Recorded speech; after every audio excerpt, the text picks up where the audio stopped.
Hey guys, welcome back for another video, and today we're back for more videos. Woo! Let's go! And I'm very tired as fuck and I don't know what the shit to do. So basically, we're just about to react some animation, okay? So this title so called 3 True Horror Stories Animated. I don't give a shit. So if you wanna see me reacting to 3 True Horror Story Animated or other animated stories, not the other ones I've been reacting to, but sure. But leave a like, subscribe, and click the notification bell so you won't miss any shit, okay? You won't miss any videos out there. But if you want to comment down below for any recommendations to react to, feel free. I don't give a fuck no more, alright? So let's get right into the video and we'll react to this. Yeah! My name is Harry and I live in a rural area of England. Okay. I'm now 18, but this happened when I was 15 years old. Okay. I have a group of friends I've had for many years, dating back to preschool. I'll call them Luca and Tommy for privacy. Tommy in it? Tommy and I live in a small village where we went to school and have spent our whole lives. Okay. It's a quiet village with mostly older people, so everyone our age naturally became close friends. Luca lived on a farm not far from the village and went to the same primary school. Growing up, we all believed— Oh, come on! That's already a fucking side! Come on! Religious. Come on! I mean, look at the shit that we are about to looking. The fuck? Literally out of nowhere, they started playing a Ouija board. Great! So great! What the shit? Though my actions sometimes contradicted that. We stayed close after school and would regularly— You said you were Christian, right? Then why are you playing it? One day, we decided to meet at Luca's farm. We rarely went there and thought we could play music loud and drink without worrying. Luca offered us a place to sleep in the nearby woods. He had a small camping spot set up. Being the immature teenagers we were, we agreed. Everything was fine at first. We drank, ate, and had a good time. Yes. Worth mentioning, the tent at the campsite only really fit 2 people, and even then, it was a squeeze. Luckily, there was a hammock, and I offered to sleep in it. Nah. Around 3 a.m., I heard a strange humming. Nah, he fuck said 3 a.m. in the morning. He heard a shit. Bro! It's already a fucking sign to fucking leave.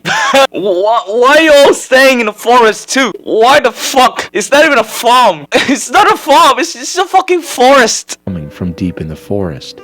I woke the other 2 up and asked frantically if they heard it. They heard it clearly. It okay, like you're not alone, okay? And the only woman in the area would have been Luca's mom, who wouldn't come to the forest at night. Oh, no shit. And I offered to check what was making the sound. What a stupid mistake. Tommy refused and stayed behind, while Luca and I grabbed our phone flashlights and went searching. We walked for about 5 minutes and then saw something we couldn't explain. Okay. In the distance— oh, fucking ass. in a white dress, her hair black and long, and she seemed to glow. She was huge, easily 7 feet tall. As soon as she saw— no. and walked away. Oh, no. Still humming. Horrified but curious, we followed. Oh, what the shit? Bushes. Who follows a random shit in the forest? These dudes, bro. What on your goddamn British minds are you doing? bro, what the heck? And we pushed after her. A small crossing bridge led us to a massive open field full of the most beautiful poppy flowers. Those are poppies? I thought it was roses. The poppy is hugely symbolic where I'm from. It's how we remember the soldiers who fought in World War I. Oh, People no. put poppies to commemorate them.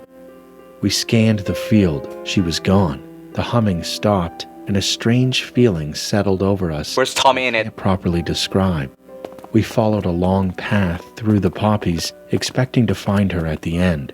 Instead, we found something incomprehensible. A tombstone and a white, muddy dress lying in front of it. The tombstone read, "In loving memory..." Oh, someone died in World War I. From this— It says, "In loving memory of Diane, taken from this world too young. May her soul rest in peace." 1917. Too young. May her soul rest in peace. 1917. Understandably, we were horrified. We ran back to the camp and told Tommy everything. He didn't believe a word. The next morning, we told Luca's parents what we'd seen. A pale expression crossed his father's face. He said, "A woman was killed by her husband on this farm many years ago. Oh shit. To war and came back with shrapnel embedded in his face. The doctors couldn't remove it. He went insane and one day snapped. He killed his wife in a poppy field, and her body was never found." My name is AK. I'm 20 years old. Hello, AK. I was not. So guys, you might be curious of why is it like a continuation story? Well, it's called 3 True Stories, so we cannot stop. I mean, I literally stopped few minutes during the video. But still, it's shit ass. When this incident happened. It happened to me and my grandmother. My grandmother was a professor at a prestigious university. My mother was a businesswoman, and my father worked for a private company. Okay. On the day of the incident, my mother was on a 3-day business trip abroad, and my father worked late into the night. My grandmother and I were alone in our 5-story apartment complex. One evening, my grandmother came home from college holding a large hilsa fish in her hand. It was my favorite fish, so I was excited, but she looked nervous. When I asked her what was wrong, she told me to close the windows and the balcony door because it was evening. About an hour later, I smelled the fish frying in our kitchen. I ran over happily, and my grandmother smiled at me. As we talked, she noticed a few pieces of fish missing from the plate beside her. She knew I hadn't taken any because I was standing right next to her. She said nothing, but the strange thing continued. Each time she glanced at the plate, more fish would disappear. She waited to see what would happen, and what happened next still makes me cry with horror. A truly black hand, a disgusting hand with dark hair, came through the kitchen window and took a piece of fish. My grandmother immediately began praying and yelled for me to leave, but I was frozen with fear. Tears ran down my face. Living on the 5th floor, I knew that hand could not be human. I began having trouble breathing, like something was suffocating me. My grandmother screamed at the black entity and asked it what it wanted. The black hand pointed at the fish. My grandmother decided to give it a piece, but she also knew that if she gave it what it wanted, it might never let go. So she moved closer to the hand, holding the fish, and instead of handing it over, burned the entity's hand with a pair of cooking tongs. A loud, inhuman scream rang out, and the hand flew back out the window. My grandmother recited prayers and shut the window. After that, I fainted. When I woke up, I was in the hospital. My grandmother, my mother, my father, and a nurse stood around my bed. My family was crying. My mother had returned home from abroad quickly. She said that as soon as I fainted, my fever spiked. I was shaking and foaming at the mouth.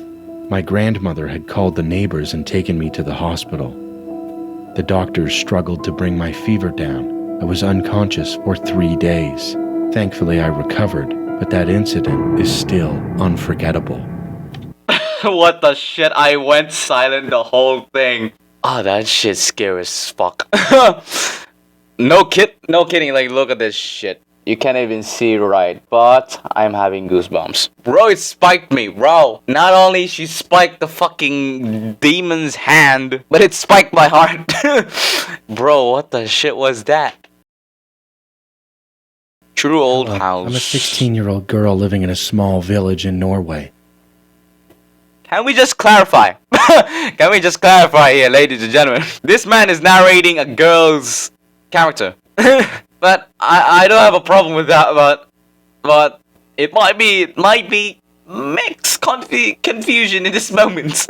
2 years ago, my mom, my dog, and I moved into an old house. In Norway, right? Townspeople called it a haunted house, but we didn't care. My mom didn't have much. Oh no shit, because you're Americans. And most importantly, we didn't believe in the supernatural. One morning, very American, I left for work, leaving me alone with my dog while I got ready for school. I'm a pretty lazy kid and not much of a morning person, so instead of rushing, I usually sat in the bathroom with my dog and watched YouTube.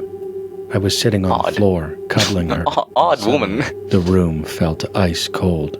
That was strange, because the bathroom was normally the warmest room in the house. I'm looking at my shit right now. A chill crawled across my skin as I hugged my dog tighter, and then I felt it. The overwhelming urge to look into the hallway, like someone unseen was watching me. My dog felt it too. Her ears perked, and she began to growl. I slowly lifted my eyes, and that's when I saw it. A 6-foot-tall, shadowy figure toward me. I froze. My arms locked around my dog. Her growls turned into whimpers, and hot tears stung my eyes. The figure drifted closer and closer until it stopped right in front of the bathroom door. It lowered its head as if staring straight at me, then slowly turned and floated directly through the locked laundry room door. I sat there trembling, unable to move.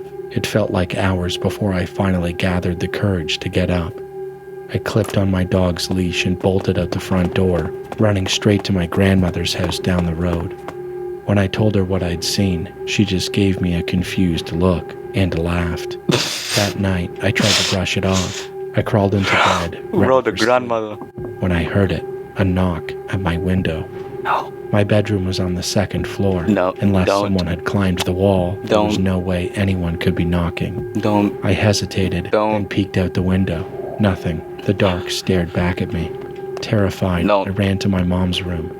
She was asleep, but I shook her awake and begged to sleep beside her. She didn't ask questions. She just let me. But that was only the beginning. Over the next few weeks, strange things kept happening. Paintings slipped from the walls, footsteps echoed in empty rooms. And one night, while my mother and I were sitting in the living room, a knife lifted off the kitchen counter and dropped onto the floor. That was it. My mom had enough. We packed up and moved into my grandmother's house. She welcomed us without hesitation, and we stayed. But it followed. Home. Now, we've been here for 7 months. Nothing strange has happened since. At least, not yet.